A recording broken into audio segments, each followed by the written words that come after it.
نو زه بلنه ورکوم محترم میا صاحب ته، میا افتخار حسین ته، او یقینا چې دی به مونږ لږ اورو، لږ به اورو ډېر.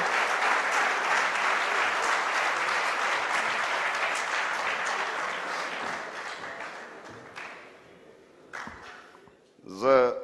د شمشاد ټلویزیون له اړخه چې نن د غني خان په باب باندې پروګرام کیږي د هغوی مشکور او شکریا ادا کوو چې داسې اتلان چې هغه زموږ دپاره بل مشال وي او دا به نه وایو چې دلته دوی ټپه ووایي چې وایي د لر او بر جانان، نو زه کنفیوز شوم. جانان خو د یو ځای وي، دا چې دوه مخیزې وي دا ډېر ګران وي. ګرانو ملګرو، د ټولې نړۍ کې دا اواز اورېدی شي او د پښتنې د خاورې نه چې کوم دی نو دا اواز ټولې دنیا ته رسول دي. د غني خان په حواله ډېرې خبرې وشوې، زه چې هغه خبرې کوم نو ما ته ښایم نه، ځکه چې د شعر د ژبې ماهران شاعران ناست دي او د نثر لیکونکي استادان ناست دي. نو نه د شعر په ژبه خبره چې زه کوم نو اثر به کوي او نه په نثر کې، خو یو رسم دی او موږ هم د دې خاورې بچي وو، په هغې کې خپله یو ویسا چې چې غني خان هم زموږ هم دومره خوښ و لکه چې دا تاسو خلک سامره وایي، خو د دې ماشومانو لږ چې یو شی خوښي د لیونو غوندې خوښي، نو موږ پکې کم هم لرو، نو زموږ د لیونو غوندې غني خان خوښ دی. ځکه چې موږ به چې کله غني خان له ملاقات لتلو نو هغه به موږ په داسې نه کتو چې فلسفي یا شاعر یا سیاستدان، هغه به چې ناستو ډېر خوند به یې کو. او ما ډېر ځل لیدلی دی او په ډېرو مختلفو پروګرامونو کې ما لیدلی، نو موږ به تش غني خان ته کته، 100 کسه به ناستو خو د هغه مخ ته به هم کته، خو سترګې به یې چاته نه خولې. دلته دوی وي سورو کپړې هم سرې وي، سترګې ډېرې شنې وي، خو په اسانه به یې چاته نه خولې. ډېرې خشته سترګې او ډېر په طول او په ناپ او په انداز باندې به یې سترګې خولې. نو د غني خان یو څو خبرې به هغه سره تړلې سړیو کې، خو تاسو به بور شوي م یئ. او د هغې مثال دی، وایي د یو سړي په کور اور ولګېدو نو خلک راله هغه اور یې وله مړ کړو. نو دوی وایي دې ټول کلي راله اور مړ کړو، اوس به د چا چا شکریا ادا کوم. نو خوا کې جومات نو چې لاړو نو په لوډ سپیکر وایي چې تاسو زما د کور اور مړ کړو، ستاسو ډېره شکریا، خو زه ستاسو دا ښېګړه ورولی نه شم، خو که ستاسو په کور اور ولګي نو که خیر یې زه به هم در سره مړ کړم. نو زه م هغه دلته چې زه ولاړ یم نو هغه د غني خان په شان خبرې نشم کولی، خو داسې خبرې به وکړم چې تاسو به نور هم کنفیوز کړم. او په هغې لحاظ باندې د غني خان یو څو خبرې داسې چې د سیاستدان په اړخ باندې د غني خان چې سیاستدان په حیثیت څومره مضبوط و، دا خو غني خان سیاست سوځولی وی او د سیاست بېقراری چې کوم دی نو هغه بیا دا نورو لارو ته راوستی دی. ګینې هغه سیاستمدار چې د دې پښتنو د سیمې نه د ټول هندوستان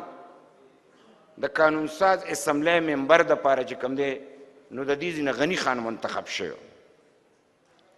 اوس چې که هغه د شعر لړ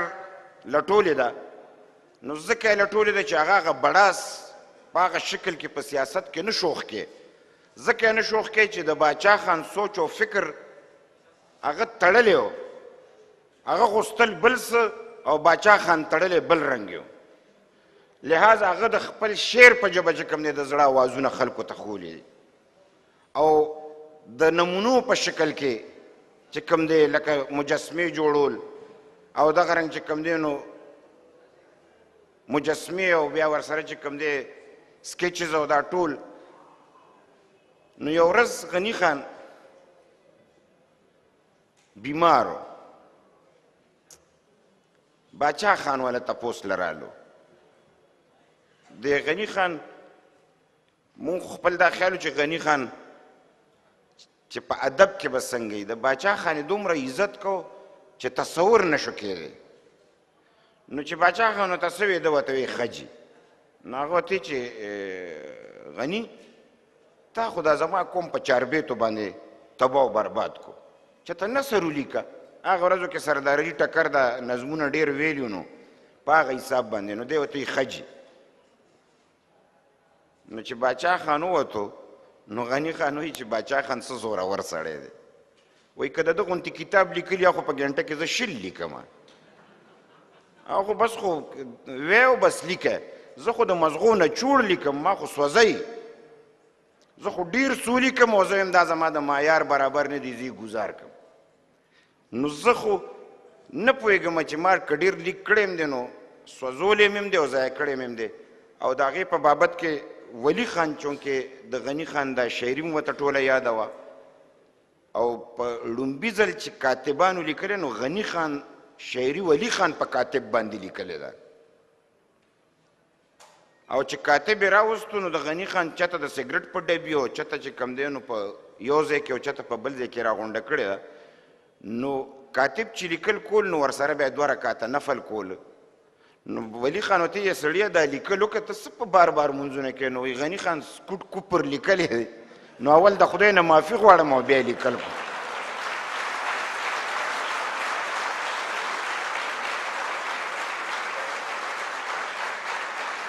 او د غني خان د لوړوالي او د سیاست په حواله هغه د پښتون زلمي زموږ کمانډر پاتې شوی دی او د باچا خان د سیاست په حواله هغه چې کوم نظر لرو د هغې خپل اظهار یې کړی په سنټرل کمیټۍ کې د هغه ریکارډ پروت دی د هغه د خپلې پارټۍ دننه ریکارډ پروت دی او د هغه دې دنیا ته یو بل نوی نظر و لہذا غني خان چې تاسو په هر اړخ ګورئ نو زه خو سیاستدان نیم ځکه چې زه خو د باچا خان د فکر یو ورکر یم خو دا سیاستدان کېدل چې کوم دی نو څه کفر نه دی چې ګینې دا به داسې یو میوه ده چې ګینې د خوړو نه ده زه خو دا سوچ کوم چې د سیاست زمونږ دا چې په کوم ډېر تریخ دی تریخ او تریخ ځکه دی چې زموږ ماحول تریخ دی نو چې سیاستدان یا سیاستمدار خبرې کوي نو په خلکو ښې ځکه نه لګي چې د تریخ ماحول ترخې خبرې وي او خلک غواړي خوږې خبرې نو د ترخو نه به خوږې خبرې څنګه اورئ او په تریخ ماحول کې به خوږه خبره څنګه کې لہذا زه د غني خان د هر اړخ په حساب باندې چې دلته ذکر وشو د هغې ستاینه م کوم د شمشاد د ټلویزیون په حواله د هغې م ستاینه کوم او زه خو ویم چې د غني خان دا تاسو ټوله شاعري ووي او چې صرف دا د خاورې دپاره ترانه لیکلې ده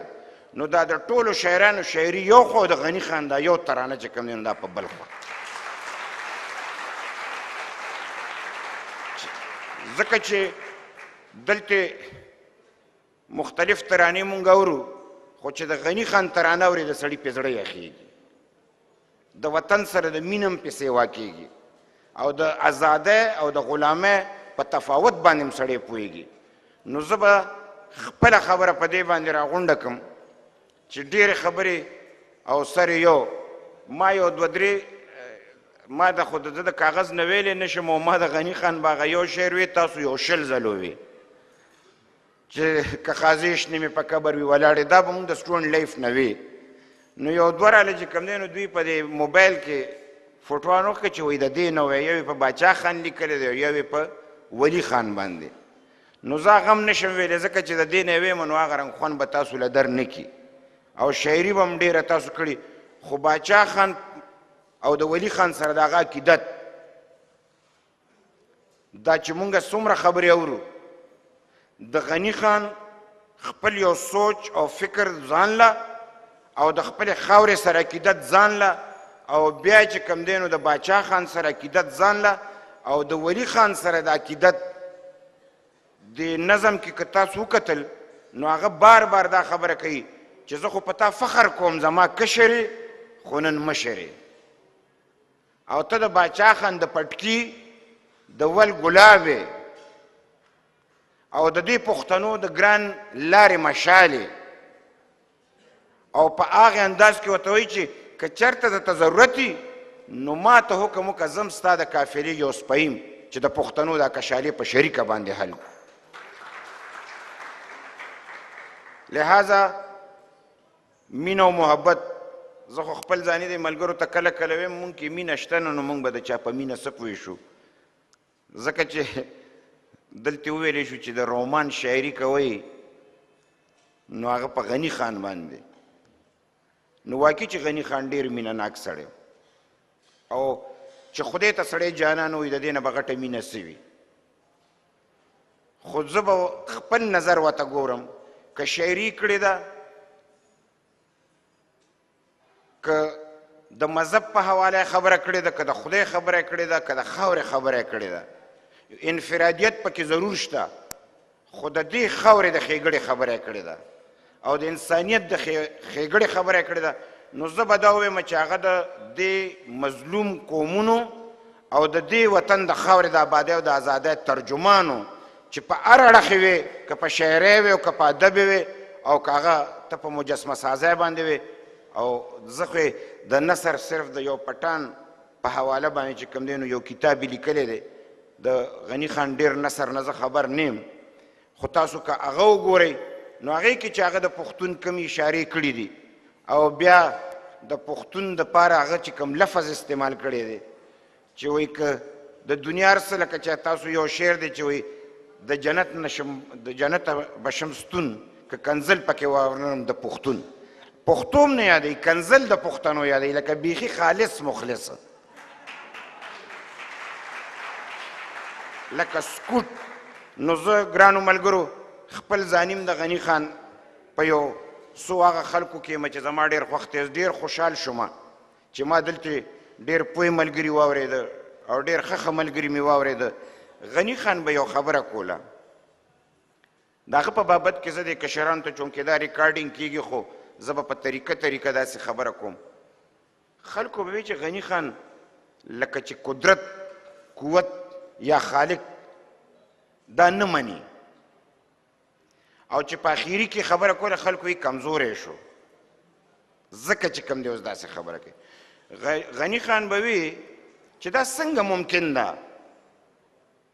چې په دنیا کې د هر شیز د جوړولو خالق به یو د ټولې دنیا خالق بني دا څنګه ممکن ده خو څوک ورته په یو نظر ګوري او څوک ورته په بل نظر ګوري وایي هر شی دلیل هم نه مني غني خان وایي هر شی دلیل نه مني دلیل نه غواړي وایي ګینې تاسو که چېرته وګورئ دا تاسو وګورئ چې د چنې نه اور بلیږي او لوګې خیږي نو دی به داسې تاویږي نو غني خان وایي چې دته خو چا نه دي ویلي چې داسې تاویږه داسې ولې نه تاویږي خبره خو د تاویدو ده خو دی هم په یو لړ کې تاویږي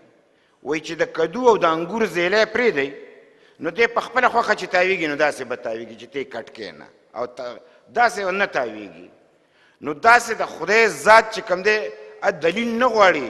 هغه عقیده غواړي بعضې خلک پیدایشي مسلمانان یو زه چې کوم دی د ایمان رښتونی مسلمان یم ځکه خدای ته چې کوم دی نو زه جانان ویم او د نظام په بنیاد به غني خان یو خبره کوله دا نوی کل چونکې غني خان وی چې د انسان د لوړوالي دپاره نظام پکار دی دې کې اوس دا خبره نه پکار چې دا نظام یا دا نظام چې کوم نظام کې کمې خرابۍ دي هغه ته وباسئ کوم کې چې خوبۍ دي هغه خپلې کوي هر نظام کې خامۍ شته او په هر نظام کې خوبۍ شته نه یو نظام مکمل ته ریجکټ کولی شي او نه سل په سل چې کوم دی نو خپلولی شي خو یو نظام د انسانیت د ښېګړې نظام دی او هغه د چا خبره چې د پیسې د تقسیم نظام دی د خان او د غریب ترمنځ چې کوم دی نو فرق ختمولو نظام دی او سماجي انصاف دی چې دا غني خان وی چې دا څوک خپلوي هغه قوم مخکې تلی شي او چې په کوم قوم کې دا نه خیني نو هغه قوم مخکې نشي تلی دا د دې ځوانانو دپاره په دې بیا اجازت درنه غواړم چې د غني خان په دې الفاظ چې ورځ چونکې دا شاعري د هغه په حواله باندې ده او د هغه ورځ ده دې ځوانانو ته هغه مختلف اړخونه پرېښي دي او رښتونې لارې ورته پرېښي دي مونږ غني خان له یو ځل لاړو په کور کې یو غریبه جینۍ وه نو په هغه ورځ باندې مړه شوې وه نو غني خان ډېر خفه و. مونږ ورته چې بابا ولې خفه؟ نو غني خان وایي چې زمونږ سره دلته یو جینۍ وه نو ډېره خواره غریبه وه. وایي ما دی مور ته وایي چې یاره که دلته راځي نو مطلب کار کسب به هم کوي او وخت به هم ښه تېروي. نو وایي چې په خېټه مړه شوه نو وایي مړه شوه. په هغه ورځ مار خوړلې وه. نو غني خان چې کوم دی نو ډېر زیات خفه او د غریبیت دغه یې کولو چې په خېټه مړه شوه نو وایي مړه شوه. افسوس دی چې کوم نظام دی. او زه به بله خبره د غني خان د واقعاتو په بنیاد وکړم چې دلته مشال ناست دی او د ده والد صاحب چې کوم دی نو هغه معذوره و. او معذوره ځکه و چې هغه ورځ د کیسانۍ ورځې وې او کیسانانو چې کوم دی نو جګړه شوې وه نو هغه یې په سسپار باندې والی و. نو هغه رګ په وجه باندې چې کوم دی د هغه وجود کار پرېښی و. نو هغه سړی د پېښور په جیل کې و. بیا به چې کوم دی نو د خلکو ویښته میخته ټیکول دی پېښور جیل کې او پانسۍ ته برابرېدو نو غني خان هغه معاف کړو. چې ورته دا ولې؟ هغه وایي چې دا ځکه چې زما زوی خو چې کوم دی نو هغه خو چې څه سخته وه هغه ولیده. ده خو چې د کومې ورځې دپاره کړي دي په دې نیت یې نه دي کړي. هغه خو د خپلې غریبۍ په بنیاد یو خبره د هغه نه شوې ده چې چا ورته ویلي دي او یو تکلیف و. هغه زما په زوی ګزار کړی دی خو زه زما شان سره نه ښایي چې ده زما په زوی ګزار کولو فالج والو یا مفلوج شو. نو زه به نن خوشحالېږم چې دی پانسي شي. زما عظمت دا دی او زما لوړوالی دی چې زه دی معاف کړم. او غني خان چې کوم دی نو هغه معاف. نو ګرانو ملګرو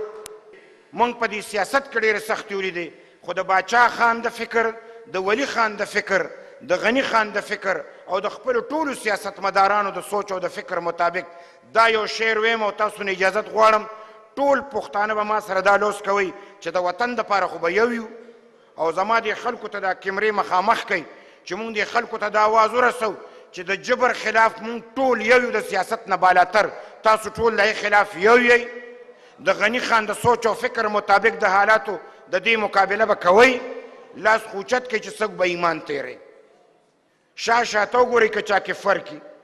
او د کیمرو والا ته هم لږ ورته مخامخ شئ چې په ټوله دنیا کې او نړۍ کې د انسانیت تذلیل کیږي او ظلم کیږي مونږ به ته یو به یو. یو لاس خو اوچت کړئ بیا دویم هم اوچت کړئ ورسره او اوس یې دومره وخربوئ چې دشمنان یې واورئ. دا خو زم نه اورم.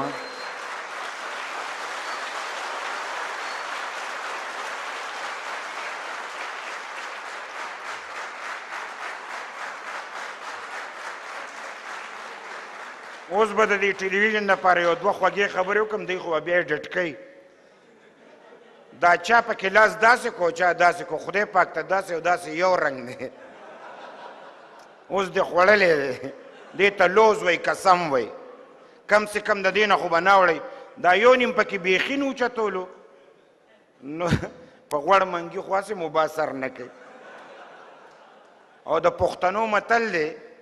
چې وایي مور په سیزنۍ کې کلک تړلې دی ټول عمر غیرتي وي. نو زه به خویندو میندو ته د ټلویزیون په ذریعه ویم چې اوس کم سس پاتې دی یا خو خیر دی دا بقایه د کلک تړي.